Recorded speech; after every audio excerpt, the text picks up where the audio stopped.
ಮಕರ ರಾಶಿಯವರ ಮೇ ತಿಂಗಳ ಮಾಸ ಭವಿಷ್ಯದಲ್ಲಿ 5 ಶುಭ ವಿಚಾರಗಳನ್ನು ಈ ವಿಡಿಯೋದಲ್ಲಿ ತಿಳಿಸಲಿದ್ದೇನೆ. ಪ್ರತಿಯೊಬ್ಬ ಮಕರ ರಾಶಿಯವರಿಗೆ ಬಹಳ ಇಂಪಾರ್ಟೆಂಟ್ ವಿಡಿಯೋ. ದಯವಿಟ್ಟು WhatsApp, Facebook, messenger, Telegram, Instagram ಎಲ್ಲ ಕಡೆ ಈ ವಿಡಿಯೋನ ಶೇರ್ ಮಾಡಿಬಿಡಿ. ತುಂಬ ಬೇಗನೆ ವಿಡಿಯೋ ಮಾಡ್ತಾ ಇದ್ದೀನಿ, ಬೇಗ ಎಲ್ಲರಿಗೂ ಸಿಗಬೇಕು ಅನ್ನುವಂಥ ಉದ್ದೇಶದಿಂದ. ಹಾಗೂ ಎಚ್ಚರಿಕೆ ವಿಡಿಯೋ ಮತ್ತೊಂದಿರುತ್ತೆ, ಅದು ಇನ್ನೊಂದು ವಿಡಿಯೋ ಖಂಡಿತವಾಗಿ ಮಾಡ್ತೇನೆ. ಇದು ಶುಭ ವಿಚಾರಗಳ ವಿಡಿಯೋ ಶುರು ಮಾಡೋಣ ಅಲ್ವಾ? ಮೊದಲೇ ಹೇಳ್ಬಿಡ್ತೀನಿ, ಯಾರು ಸಹ ದಯವಿಟ್ಟು ನಿಮ್ಮ ಪರ್ಸನಲ್ ನಂಬರ್ಗಳನ್ನ ಕಮೆಂಟ್ ಬಾಕ್ಸಲ್ಲಿ ಹಾಕಬೇಡಿ. ನಮ್ಮನ್ನು ಸಂಪರ್ಕಿಸಬೇಕಾ, ಸ್ಕ್ರೀನ್ ಮೇಲೆ ಕಾಣೋ ನಂಬರ್ಗಳಿದೆ, ಆ ನಂಬರ್ಗೆ ನೀವು ಕಾಲ್ ಮಾಡಿ ಅಥವಾ ವಾಟ್ಸಪ್ ಮಾಡಿ ಅಷ್ಟೇ ವಿನಃ ನಿಮ್ಮ ಪರ್ಸನಲ್ ನಂಬರ್ಗಳನ್ನ ನೀವು ಕಮೆಂಟ್ ಮಾಡಿದ್ರೆ ನಾವು ಖಂಡಿತ ಕರೆ ಮಾಡಲ್ಲ. ನಾವು ಖಂಡಿತ ಯಾವುದೇ ಕಾರಣಕ್ಕೂ ನಿಮಗೆ ಕರೆ ಮಾಡಲ್ಲ. ಯಾರಾದರೂ ನಮ್ಮ ಹೆಸರಿನಲ್ಲೇ, ನನ್ನ ಹೆಸರಿನಲ್ಲಿ ವಿಠಲ್ ನಾನು ಮಾತಾಡ್ತಿರೋದು ಅಂತೇಳಿ ನಿಮಗೆ ಕರೆ ಮಾಡಿ ನಿಮ್ಗೆ ಏನಾದ್ರು ಮೋಸ ಆದರೆ ನಾವು ಜವಾಬ್ದಾರರಲ್ಲ. ಸೊ ದಯವಿಟ್ಟು ಯಾರು ಹೇಳ್ತಾ ಇದ್ದೀನಿ, ನಿಮ್ಮ ಪರ್ಸನಲ್ ನಂಬರ್ಗಳನ್ನ ಕೆಳಗಡೆ ಕಮೆಂಟ್ ಮಾಡಬೇಡಿ. ನಮ್ಮನ್ನು ಕಾಂಟ್ಯಾಕ್ಟ್ ಮಾಡಬೇಕು, ನೇರ ಬಂದು ಭೇಟಿ ಮಾಡಬೇಕು ನನ್ನ, ಅಥವಾ ಬೇರೆ ಏನೋ ವಿಷಯ ತಿಳ್ಕೋಬೇಕು, ಸ್ಕ್ರೀನ್ ಮೇಲೆ ದೊಡ್ಡದಾಗಿ 2 ನಂಬರ್ ಇದೆ, ಅದೇ ನಂಬರ್ಗೆ ಸಂಪರ್ಕಿಸಿ. ವಿಡಿಯೋ ಶುರು ಮಾಡೋಣ ಅಲ್ವಾ? ನಮಸ್ಕಾರ, ನಾನು ವಿಠಲ್ ಭಟ್ ಮಾತಾಡ್ತಾ ಇರುವಂಥದ್ದು. ಬನ್ನಿ ವಿಡಿಯೋನ ಶುರು ಮಾಡೋಣ. ಮೊದಲನೇ ಶುಭ ವಿಚಾರ ಮಕರ ರಾಶಿಯವರಿಗೆ ಮೇ ತಿಂಗಳಿಗೋಸ್ಕರ ಏನಪ್ಪಾ ಅಂತಂದ್ರೆ ಮನೆ, ಭೂಮಿ, ವಾಹನ ಯೋಗ ಅಂತ. ಎಸ್, ಏನಾಗುತ್ತೆ ಮೇ ತಿಂಗಳಲ್ಲಿ ಮಕರ ರಾಶಿಯವರಿಗೆ ಮೇ 10ನೇ ತಾರೀಕಿನ ತನಕ ಕುಜ ಶನಿ ಯುತಿ ಇದ್ರು, ನಂತರ ಸ್ವಸ್ಥಾನಕ್ಕೆ ಹೋಗ್ತಾನೆ ಕುಜಗ್ರಹ. ಏನಾಗ್ಬಿಡುತ್ತೆ ಅಂತಂದ್ರೆ ಮನೆ ಖರೀದಿ ಯೋಗ, ಮನೆಯನ್ನು ಹೊಸ ಕಟ್ಟಿರೋ ಮನೆ ಖರೀದಿ ಮಾಡಬೇಕು ಅಂತ ಹುಡುಕ್ತಾ ಇದ್ರೆ ಒಳ್ಳೆ ಮನೆ ಸಿಗುವಂಥದ್ದು. ಇಲ್ಲ ನಿಮ್ಮದೇ ಒಂದು ಸೈಟ್ ಇದೆ, ಮನೆ ಕಟ್ಟಬೇಕು ಅಂತ ಅನ್ಕೊಂಡಿದ್ದೀನಿ, ಸರಿ ಅದನ್ನು ಶುರು ಮಾಡೋಣ ಅನ್ನೋ ರೀತಿಯಲ್ಲಿ ಮನೆ ಕೆಲಸ ಕಾರ್ಯಗಳನ್ನು ಶುರು ಮಾಡ್ತಕ್ಕಂಥದ್ದು ಇರಬಹುದು. ಅಥವಾ ಸೈಟ್ ವಿಚಾರದಲ್ಲಿ, ಸೈಟ್ ಖರೀದಿ ಮಾಡಬೇಕು, ಸೈಟ್ ಮಾರಾಟ ಮಾಡಬೇಕು, ಸೈಟ್ ಭೂಮಿ ವಿಚಾರದಲ್ಲಿ ಸ್ವಲ್ಪ ಅನುಕೂಲ ಆಗ್ತಕ್ಕಂಥದ್ದು ಇರಬಹುದು. ವೆಹಿಕಲ್ ಖರೀದಿ, ಇದು ಬಹಳ ಗಮನ. 2 ವೀಲರು, 4 ವೀಲರು, 3 ವೀಲರ್ ಯಾವುದೋ ಒಂದು ವಾಹನ ಖರೀದಿ ಮಾಡಬೇಕು ಅಂತ ಪ್ರಯತ್ನ ಮಾಡ್ತಾ ಇದ್ದೀರಾ, ಅಥವಾ ಸಡನ್ನಾಗಿ ಒಂದು ಲಕ್ ಬಂದು ನನಗೆ ಗೊತ್ತಿರಲಪ್ಪ ಸಡನ್ನಾಗಿ ತಗೊಳಂಗಾಗೋಯ್ತು ಅಂತೇಳಿ ವಾಹನ ಖರೀದಿ ಯೋಗ ತುಂಬ ಚೆನ್ನಾಗಿದೆ. ಕುಟುಂಬದಲ್ಲಿ ಒಂದು ಸೌಖ್ಯ ತುಂಬ ಚೆನ್ನಾಗಿರುತ್ತೆ, ಖಂಡಿತವಾಗಿ ಒಳ್ಳೆಯದಾಗಲಿ. ಇದಕ್ಕೇನಾದರೂ ಅಡ್ಡಿ ಆಗೋ ಥರ, ನಿಮಗೆ ಇದೆಲ್ಲ ಸಿಗದೇ ಇರೋ ಥರ ಮಾಟ ಮಂತ್ರನೋ, ದೃಷ್ಟಿದೋಷನೋ, ಶತ್ರುಬಾಧೆನೋ, ಏನೋ ನೆಗೆಟಿವ್ ಎನರ್ಜೀಸ್ ಇದ್ದರೆ ಅದಕ್ಕೆ ನಾವು ವಿಶೇಷ ಪರಿಹಾರ ಮಾಡ್ತಾ ಇದ್ದೀವಿ. ವಿಡಿಯೋ ಎಂಡ್ ಅದ್ರ ಬಗ್ಗೆ ತಿಳಿಸ್ತೇನೆ, ವಿಡಿಯೋ ಎಂಡ್ ತನಕ ನೋಡಿ. ಎರಡನೇ ಶುಭ ವಿಚಾರ ಮಕರ ರಾಶಿಯವರಿಗೆ ಮೇ ತಿಂಗಳಿಗೋಸ್ಕರ ಏನಪ್ಪ ಅಂತಂದರೆ ಪ್ರೇಮ ವಿಚಾರ, ಸಂತಾನ ವಿಚಾರ, ಸೃಜನಾತ್ಮಕ ವಿಚಾರಗಳಲ್ಲಿ ಒಂದು ಯಶಸ್ಸು ಅಂತ. ಏನಂತಂದರೆ ಮೇ 13ನೇ ತನಕ ಶುಕ್ರ ಗ್ರಹ ವೃಷಭದಲ್ಲಿರ್ತಾನೆ, 5ನೇ ಮನೆಯಲ್ಲಿ. ಮೇ 14ನೇ ತಾರೀಕಿನ ನಂತರ ಮಿಥುನದಲ್ಲಿರ್ತಾನೆ. ಬಟ್ ಅಲ್ಲೊಂದು ಪರಿವರ್ತನೆ ಯೋಗ ಆಗ್ಬಿಡುತ್ತೆ. ಲವ್ ಲೈಫ್ ಅಂತ ಏನು ಹೇಳ್ತಿರಲ್ಲ, ಅದು ಸ್ವಲ್ಪ ಸುಧಾರಿಸುವ ಸಾಧ್ಯತೆ ತುಂಬ ಚೆನ್ನಾಗಿದೆ. ಸಂತಾನದ ವಿಚಾರದಲ್ಲಿ ಒಂದು ಒಳ್ಳೆ ಒಂದು ಒಳ್ಳೆ ಇದು ಕೇಳುವ ಸಾಧ್ಯತೆ ಇದೆ, ಒಂದು ಚಾನ್ಸ್ ಇದೆ ಸಂತಾನದ ವಿಚಾರ. ಇಲ್ಲ ಅಂತಂದರೆ ಮಕ್ಕಳ ವಿಚಾರದಲ್ಲಿ ನಿಮಗೆ ಖುಷಿ ಆಗ್ಬೋದು, ಆ ಮಕ್ಕಳ ಯಶಸ್ಸು ಖುಷಿ ಆಗ್ಬೋದು, ಮಕ್ಕಳೇನೋ ಒಂದು ಸಾಧನೆ ಖುಷಿ ಆಗ್ಬೋದು, ಮಕ್ಕಳ ನಡತೆ ಖುಷಿ ಆಗ್ಬೋದು. ಮಕ್ಕಳ ವಿಚಾರದಲ್ಲಿ ಒಂದು ಸಂತಾನದ ವಿಚಾರದಲ್ಲಿ ಸಂತಸ ಇದೆ.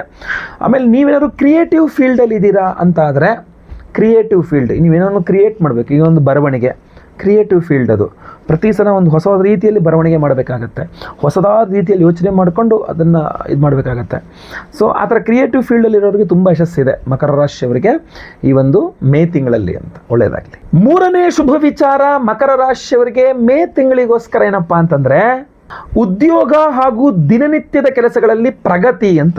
ಏನಾಗುತ್ತೆ, ಜಾಬ್ನಲ್ಲಿ ನಿಮಗೆ ರೆಕಗ್ನೈಸೇಷನ್ ಇಲ್ಲ, ನನ್ನನ್ನು ಯಾರೂ ಗುರುತಿಸ್ತಾ ಇಲ್ಲ ಗುರುಳೆ, ಸುಮ್ಮನೆ ಕತ್ತೆ ದುಡ್ದಂಗೆ ದುಡಿತಾ ಇದ್ದೀನಿ ಬಿಟ್ಟರೆ ಒಬ್ಬರಾರು ನನ್ನ ಗುರುತಿಸ್ತಾರೆ, ನನ್ನ ಶ್ರಮ, ನನ್ನ ನಿಷ್ಠೆ, ನನ್ನ ಇದು ಯಾರೂ ಗುರುತಿಸಲ್ಲ ಅಂದರೆ ಗುರುತಿಸ್ತಾರೆ. ನೀವು ಎಲ್ಲಿ ಜಾಬ್ ಮಾಡ್ತಿದ್ದಾರೋ ಅಲ್ಲಿ ನಿಮಗೆ ರೆಕಗ್ನೈಸೇಷನ್ ಸಿಗುತ್ತೆ, ನಿಮ್ಮನ್ನು ಗುರುತಿಸ್ತಾರೆ. ಇಷ್ಟು ಕೆಲಸ ಮಾಡ್ತಿದ್ದಾರಪ್ಪ, ಪರವಾಗಿಲ್ಲ, ವೆರಿ ಗುಡ್ ಅನ್ನೋ ಥರ. ಇದನ್ನು ನೋಡಿ ನಿಮಗೆ ಹೊಸ ಜವಾಬ್ದಾರಿಗಳು ಕೊಡ್ತಾರೆ. ನೋಡಪ್ಪ ಇದನ್ನು ತುಂಬ ಚೆನ್ನಾಗಿ ಮಾಡಿದೆ, ಇದನ್ನು ಒಂದು ಸ್ವಲ್ಪ ಮಾಡಿ ಅಂತ ಹೊಸ ಜವಾಬ್ದಾರಿಗಳು ಕೊಟ್ಟಾಗ ನೀವು ಎಲ್ಲರ ಕಣ್ಣು ನಿಮ್ಮ ಮೇಲೆ ಇರ್ತದೆ ಖಂಡಿತವಾಗಿ. ಇದರಿಂದ ಸ್ವಲ್ಪ ದೃಷ್ಟಿ ಆಗ್ಬೋದು, ಅದಕ್ಕೆ ನನ್ನ ಪರಿಹಾರ ವಿಡಿಯೋ ಎಂಡಲ್ಲಿ ತಿಳಿಸ್ತೇನೆ ನಾನು ನಿಮಗೆ. ಬಿಸ್ನೆಸ್ನಲ್ಲಿ ಗ್ರೋತ್ ಆಗುತ್ತೆ. ಯಾರು ವ್ಯಾಪಾರ ಮಾಡ್ತಾ ಇದ್ದೀರಾ, ಜಾಬ್ ಅಲ್ಲ ನಾನು ಬಿಸ್ನೆಸ್ ಮಾಡ್ತಾ ಇದ್ದೀನಿ ಅಂದರೆ ಅದರಲ್ಲೂ ಗ್ರೋತ್ ನೋಡಬಹುದು. ಹೊಸ ಐಡಿಯಾಸ್ಗಳು ಹೊಳೆಯುತ್ತೆ, ಅದರ ಇಂಪ್ಲಿಮೆಂಟ್ ಮಾಡ್ತೀರಾ, ಅದರ ಯಶಸ್ಸು ಕೂಡ ಖಂಡಿತವಾಗಿ ಕಾಣ್ತೀರಾ. ಖಂಡಿತವಾಗಿ ಒಳ್ಳೆಯದಾಗಲಿ. ನಾಲ್ಕನೇ ಶುಭ ವಿಚಾರ ಮಕರ ರಾಶಿಯವರಿಗೆ ಮೇ ತಿಂಗಳಿಗೋಸ್ಕರ ಏನಪ್ಪ ಅಂತಂದರೆ ಧೈರ್ಯ ಮತ್ತು ಪ್ರಯತ್ನ, ಇದು ನಿಮಗೆ ಯಶಸ್ಸನ್ನು ಕೊಡುತ್ತೆ ಅಂತ ಹೇಳಿ. ಏನಾಗುತ್ತೆ, ಕುಜಗ್ರಹ ಮಕರ ರಾಶಿಯವರಿಗೆ ಚತುರ್ಥ ಸ್ವಸ್ಥಾನಕ್ಕೆ ಹೋಗ್ತಾನೆ.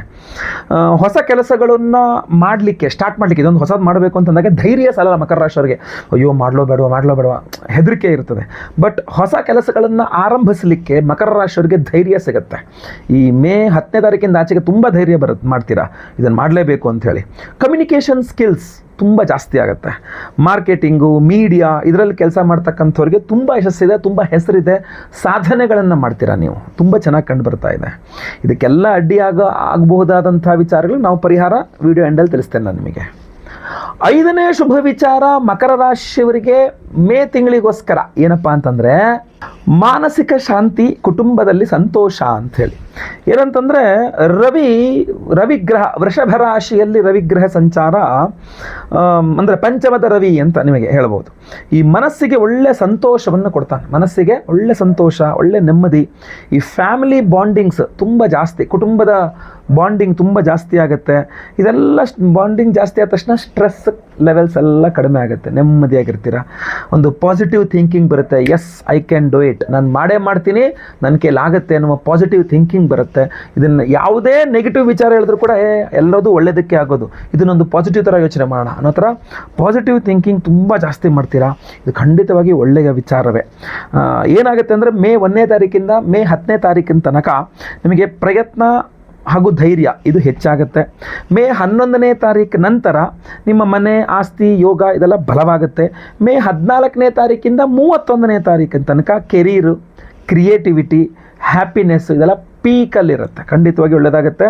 ಮಕರ ರಾಶಿಯವರಿಗೆ ಮೇ ತಿಂಗಳು ಸ್ವಲ್ಪ ಕಂಫರ್ಟ್ ಇದೆ, ಹ್ಯಾಪಿನೆಸ್ ಎಲ್ಲ ಇದೆ, ಕಂಫರ್ಟು, ಗ್ರೋತ್, ಬೆಳವಣಿಗೆಯ ತಿಂಗಳು ಅಂತ ಹೇಳ್ಬೋದು. ಏನೇನು ನೆಗೆಟಿವ್ಸ್ ಇದೆ, ಎಚ್ಚರಿಕೆಗಳಿದೆ, ಅದನ್ನು ಇನ್ನೊಂದು ವಿಡಿಯೋ ಮಾಡ್ತೀನಿ. ಪರಿಹಾರ ಈಗ ನಿಮ್ಗೆ ತಿಳಿಸ್ತೇನೆ. ಒಳ್ಳೆಯದಾಗಲಿ.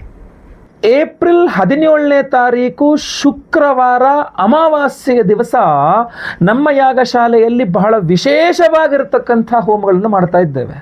ನಿಮ್ಮೆಲ್ಲರ ಸಮಸ್ಯೆಗಳು ಪರಿಹಾರವಾಗಬೇಕು, ಅದರಲ್ಲೂ ವಿಶೇಷವಾಗಿ ನಿಮಗಿರುವ ಮಾಟ ಮಂತ್ರ ಸಮಸ್ಯೆಗಳಿದ್ದರೆ, ದೃಷ್ಟಿ ದೋಷದ ಸಮಸ್ಯೆ ಇದ್ದರೆ, ಶತ್ರು ಬಾಧೆಗಳು ಜಾಸ್ತಿ ಆಗಿದ್ದರೆ, ನಿಮಗೆ ಕೋರ್ಟು ಕಚೇರಿ ಸಮಸ್ಯೆಗಳು, ತೊಂದರೆ ಕೊಡೋರು, ಜಾಬಲ್ಲಿ ಸಮಸ್ಯೆಗಳು, ಬಿಸ್ನೆಸ್ಸಲ್ಲಿ ಹಿಂಸೆ ಕೊಡ್ತಾರೆ, ಸುಮ್ಮನೆ ನಮ್ಗೆ ತೊಂದರೆ ಕೊಡ್ತಾ ಇದ್ದಾರೆ, ನೆಮ್ಮದಿಯಾಗಿರ್ಲಿಕ್ಕೆ ಬಿಡ್ತಾ ಇಲ್ಲ, ಮೇಲಿಂದ ಮೇಲೆ ಸಮಸ್ಯೆ ಕೊಡ್ತಾ ಇದ್ದಾರೆ, ಅದಕ್ಕೋಸ್ಕರ ಪರಿಹಾರ ಮಾಡ್ತಾ ಇದ್ದೇವೆ. ಯೋಚನೆ ಮಾಡಬೇಡಿ. ಭದ್ರಕಾಳಿ ಹೋಮವನ್ನು ಮಾಡ್ತಾ ಇದ್ದೇವೆ, ಮಹಾಭದ್ರಕಾಳಿ ಹೋಮ. ಭದ್ರಕಾಳಿ ಹೋಮದಲ್ಲಿ ಈ ವಿಶೇಷವಾಗಿರ್ತಕ್ಕಂಥ ಕೃಷ್ಣ ಕೀಲಕ ರತ್ನವನ್ನು ಎನರ್ಜೈಸ್ ಮಾಡಿ ಕೊಡ್ತೇವೆ. ನಿಮಗೆ ಉದ್ಯೋಗ, ವ್ಯಾಪಾರ ಅಥವಾ ಆರೋಗ್ಯ ಅಥವಾ ಎಲ್ಲೇ ಸಮಸ್ಯೆಗಳಿದ್ರೂ ಪರಿಹಾರವಾಗಬೇಕು. ಭದ್ರಕಾಳಿ ಹೋಮ ಇದನ್ನು ಯಾವ ರೀತಿಯಲ್ಲಿ ಬಳಸಬೇಕು ಹೇಳ್ತೇನೆ ನಿಮಗೆ. ಭದ್ರಕಾಳಿ ಹೋಮದ ಜೊತೆಯಲ್ಲಿ ಬಹಳ ವಿಶೇಷವಾಗಿ ಸ್ವಪ್ನೇಶ್ವರಿ ಹೋಮವನ್ನು ಮಾಡ್ತಾ ಇದ್ದೇವೆ. ಆ ಮಹಾ ಸ್ವಪ್ನೇಶ್ವರಿ ಹೋಮ ಬಹಳಷ್ಟು ಜನಕ್ಕೆ ಹೆಸರು ಗೊತ್ತಿಲ್ಲ. ಸ್ವಪ್ನೇಶ್ವರಿ ಹೋಮ ನಮ್ಮ ಹಳಬರಿಗೆಲ್ಲ ಗೊತ್ತಿದೆ, ಹೊಸ ವೀಕ್ಷಕರಿಗೆ ಗೊತ್ತಿಲ್ಲ. ಸ್ವಪ್ನೇಶ್ವರಿ ಹೋಮ ಎಷ್ಟು ಪವರ್ಫುಲ್ ಅಂದರೆ, ಈ ಕೃಷ್ಣ ಕೀಲಕ ರತ್ನವನ್ನು ಶುಕ್ರವಾರದ ದಿವಸ ಅಮಾವಾಸ್ಯೆ ಸ್ವಪ್ನೇಶ್ವರಿ ಹೋಮದಲ್ಲಿ ಎನರ್ಜೈಸ್ ಮಾಡಿ ನಾವು ನಿಮಗೆ ಕೊಟ್ಟಾಗ ನಿಮಗಿರುವ ಎಲ್ಲ ಬಾಧೆಗಳನ್ನು, ಅದರಲ್ಲೂ ಕೂಡ ಒಂದು ಇಂಟ್ಯೂಷನ್ ಪವರ್ ಸಿಕ್ಬಿಡುತ್ತೆ. ಬಹಳಷ್ಟು ಜನಕ್ಕೆ ಯಾರಿಂದ ಸಮಸ್ಯೆ ಆಗ್ತಾ ಇದೆ, ಏನು ಸಮಸ್ಯೆ ಆಗ್ತಿದೆ ಸ್ವಪ್ನದಲ್ಲೇ ಗೊತ್ತಾಗುತ್ತೆ, ಕನಸಲ್ಲಿ ಗೊತ್ತಾಗ್ಬಿಡುತ್ತೆ. ಬಹಳ ಜನಕ್ಕೆ ಕೆಟ್ಟ ಕನಸು ಬಿದ್ದು ಹೆದರಿಕೆ ಆಗ್ತಕ್ಕಂಥವ್ರಿಗೆ ಅದರಿಂದ ಪರಿಹಾರವನ್ನು ಕೊಡುತ್ತೆ. ನೆಗೆಟಿವ್ ಎನರ್ಜೀಸ್ ನಿಮಗೆ ಬರ್ದಂಗೆ ಇದು ಕಾಪಾಡುತ್ತೆ. ಯಾವ ರೀತಿಯಲ್ಲಿ ಕಾಪಾಡುತ್ತೆ? ನಿಮ್ಮ ಸೂಕ್ಷ್ಮ ಶರೀರ, ಆರಾ ಅಂತೀವಲ್ಲ, ಆರಾ ಸೂಕ್ಷ್ಮ ಶರೀರದ ರಕ್ಷಣೆ ಮಾಡ್ತಕ್ಕಂಥ ಒಂದು ರತ್ನ. ಇದನ್ನು ನೀವು ಮಲಗುವಾಗ ನಿಮ್ಮ ತಲೆದಿಂಬ ಕೆಳಗಡೆ ಇಟ್ಕೊಂಡು ಮಲ್ಕೊಂಡ್ರೆ ಸಾಕು. ಇನ್ನೊಂದು ಇಂಪಾರ್ಟೆಂಟ್ ಏನಪ್ಪ ಅಂದರೆ, ಒಬ್ಬರು ಒಂದು ಸಲ ಇದನ್ನು ನೀವು ಬಳಸಿದರೆ ಇದನ್ನು ಇನ್ನೊಬ್ಬರಿಗೆ ಕೊಡಬಾರ್ದು.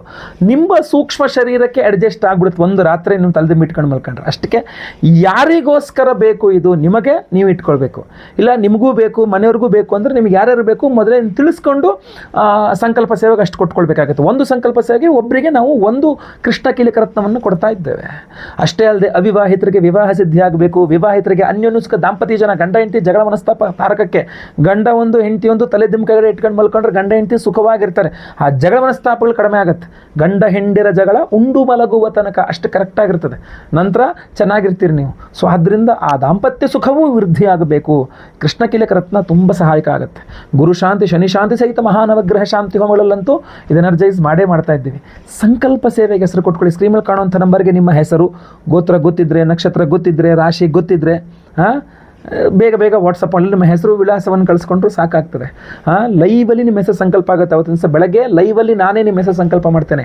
ಎಲ್ಲ ಹೆಸರು ಸಂಕಲ್ಪ ಆಗೋದು ಲೈವಲ್ಲಿ, ನಿಮ್ಮ ಹೆಸರು ಸಂಕಲ್ಪ ಆಗೋದು ನೀವು ನೋಡ್ಕೊಳ್ಬಹುದು, ಕೇಳಿಸ್ಕೊಳ್ಬಹುದು.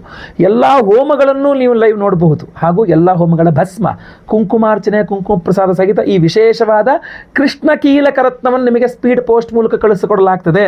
ನೆನಪಿಟ್ಕೊಳ್ಳಿ, ಹೋಮ ಮುಗಿದೋಯ್ತು ಅಂದರೆ ನಂತರ ನೀವು ಫೋನ್ ಮಾಡ್ಕೊಂಡಿದ್ದು ಏನೋ ಚೆನ್ನಾಗಿದೆ ಗುರುಳೆ ನಂಗೆ ಬೇಕು ಅಂತನೋ, ಅಥವಾ ಒಂದೇ ಒಂದು ಪೂಜೆ ಕೊಟ್ಟಿದ್ದು ನಮ್ಗೆ ಒಂದೇ ಒಂದು ಕಳಿಸಿದ್ದೀರಾ, ನಂಗೆ ತುಂಬ ಅನುಕೂಲ ಆಗಿದೆ, ನನ್ನ ಯಜಮಾನ್ರಿಗೂ ಬೇಕು, ನನ್ನ ಹೆಂಡತಿಗೂ ಬೇಕು, ನನ್ನ ಮಕ್ಕಳಿಗೂ ಬೇಕು, ನನ್ನ ಫ್ರೆಂಡಿಗೆ ಬೇಕಂತ ಇನ್ನೊಂದು ಕಳಿಸ್ಕೊಡಿ ಅಂದ್ರಲ್ಲ, ಕಳಿಸಲ್ಲ.